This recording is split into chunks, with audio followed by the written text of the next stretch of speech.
प्रचंड उत्सुकता निर्माण केलेल्या मलप्रभा साखर कारखाना निवडणुकीत मंत्री लक्ष्मी हेब्बाळकर यांच्या नेतृत्वाखालील पुनश्चेतन पॅनलने भव्य विजय मिळवला आहे। विधान परिषदेचे सदस्य चन्नाराज हट्टीहोळी, आमदार बाबासाहेब पाटील, विठ्ठल हलगेकर यांच्या नेतृत्वाखाली लढवण्यात आलेल्या पॅनलमधील सर्व 15 उमेदवारांनी विजय संपादन केला असून विरोधी पॅनलचा धुव्वा उडालाय। निकाल जाहीर होताच कारखान्याच्या आवारात जल्लोष साजरा करण्यात आला। यावेळी मंत्री लक्ष्मी हेब्बाळकर म्हणाल्या की शेतकऱ्यांनी आमच्यावर विश्वास ठेवून अभूतपूर्व विजय दिल्याबद्दल मी आभार व्यक्त करते।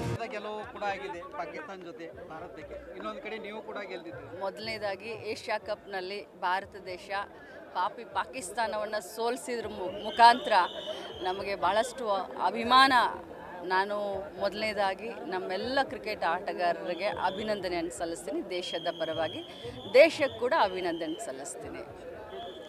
ಇವತ್ತು ಮಲಪ್ರಭಾ ಸಹಕಾರಿ ಸಕ್ಕರೆ ಕಾರ್ಖಾನೆಯ ಒಂದು ಚುನಾವಣೆಯಲ್ಲಿ ಈ ಮಲಪ್ರಭಾ ಸಹಕಾರಿ ಸಕ್ಕರೆ ಕಾರ್ಖಾನೆಯ ಪುನಶ್ಚೇತನ ಪ್ಯಾನಲ್ ಅಂತ ನಾವು ಕಿತ್ತೂರು ಶಾಸಕರಾದಂಥ ಬಾಬಾ ಸಾಹೇಬ್ ಪಾಟೀಲ್ರು, ಅದೇ ರೀತಿ ಖಾನಾಪುರ ಶಾಸಕರಾದಂಥ ವಿಠ್ಠಲ್ ಹಲಗೇಕರ್ ಅವರು, ಚನ್ನರಾಜ್ ಅವರ ನೇತೃತ್ವದಲ್ಲಿ 15 ಜನರ ಪ್ಯಾನಲ್ ನಿಲ್ಲಿಸಿದ್ವಿ।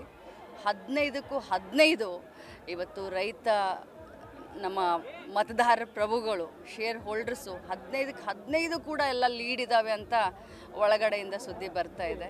ಇದನ್ನು ನೋಡಿದ್ರೆ ಎಲ್ಲೋ ನಮ್ಮ ಮೇಲಿನ ವಿಶ್ವಾಸ, ಅವ್ರು ಇಟ್ಟಿರೋ ವಿಶ್ವಾಸ ಜಾಸ್ತಿ ಅನ್ನಿಸ್ತಾ ಇದೆ ಮತ್ತು ನಮ್ಮ ಜವಾಬ್ದಾರಿ ಕೂಡ ಇದನ್ನು ನೋಡಿದ್ರೆ ಜಾಸ್ತಿ ಆಗಿದೆ। ಸಾಕಷ್ಟು ವಿರೋಧ ಕೂಡ ಇತ್ತು, ವಿರೋಧಿಗಳಿಗೆ ಭಾಳಷ್ಟು ತುರುಸಿನ ಇಲೆಕ್ಷನ್ನಲ್ಲಿ ನಾವು ಏನೇನು ವಾಗ್ದಾನವನ್ನು ಮಾಡಿದ್ದೀವಿ, ನಮ್ಗೆ ಯಾರೂ ವಿರೋಧಿಗಳಿಲ್ಲ। ಇದು ಇಲೆಕ್ಷನ್, ಇದು ಸಹಜವಾಗಿ ಮಾತು ಪ್ರತಿ ಮಾತು ಇರುತ್ತೆ, ಬಟ್ ನಾವು ಅದನ್ನೆಲ್ಲ ತಲೆಯಲ್ಲಿ ಇಟ್ಕೊಳ್ಳೋದಿಲ್ಲ। ನಮ್ಮ ಗುರಿ ಒಂದೇ, ಏನೂ ನಾವು ಹೇಳಿದ್ವಿ, ಈ ಮಲಪ್ರಭಾ ಶುಗರ್ ಫ್ಯಾಕ್ಟ್ರಿಯ ಗತ ವೈಭವವನ್ನು ಮರುಕಳಿಸಿ ತರೋದೇ ನಮ್ಮಿಬ್ಬರ ಉದ್ದೇಶ, ನಮ್ಮೆಲ್ಲ ಮುಖಂಡರುಗಳ ಉದ್ದೇಶ ಅಂತ ಹೇಳಿದ್ವಿ। ಆ ನಿಟ್ಟಿನಲ್ಲಿ ನಾವೆಲ್ಲರೂ ಸೇರ್ಕೊಂಡು ಕೆಲಸ ಮಾಡ್ತೀವಿ, ವಿಶ್ವಾಸವನ್ನು ಉಳಿಸ್ಕೊಳ್ತೀವಿ। चन्नाराज हट्टीहोळी म्हणाले की कारखान्याला पुन्हा चेतना देणे निश्चित आहे। सर्वांच्या विश्वासाला तडा जाऊ न देता काम केलं जाईल असेही त्यांनी स्पष्ट केले।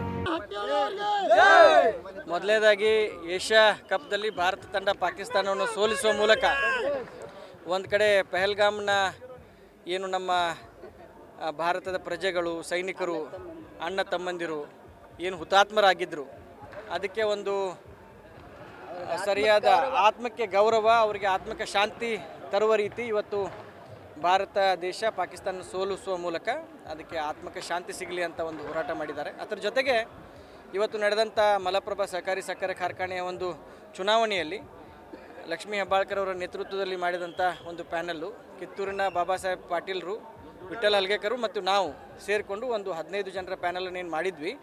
ಈಗ ಬರುವಂಥ ಸದ್ಯದ ಮಾಹಿತಿ ಪ್ರಕಾರ 15ಕ್ಕೆ 15 ಸೀಟು ನಮ್ಮ ಪ್ಯಾನೆಲ್ನಲ್ಲಿ 15 ಜನ ಅಭ್ಯರ್ಥಿಗಳಿದ್ದರು, 15ಕ್ಕೆ 15 ಜನ ಅಭ್ಯರ್ಥಿಗಳು ಲೀಡಲ್ಲಿದ್ದಾರೆ।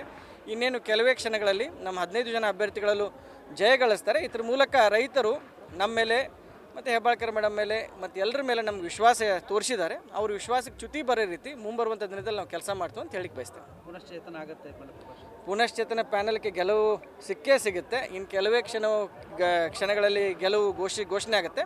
ತದನಂತರ ಎಲ್ಲ ಗುರು ಹಿರಿಯರ ಆಶೀರ್ವಾದದಿಂದ, ಎಲ್ಲರ ಸಹಕಾರದಿಂದ ಈ ಫ್ಯಾಕ್ಟರಿಯ ಪುನಶ್ಚೇತನ ಕೂಡ ಆಗುತ್ತೆ। विनोद कोलकार, KMM मराठी, बेळगाव।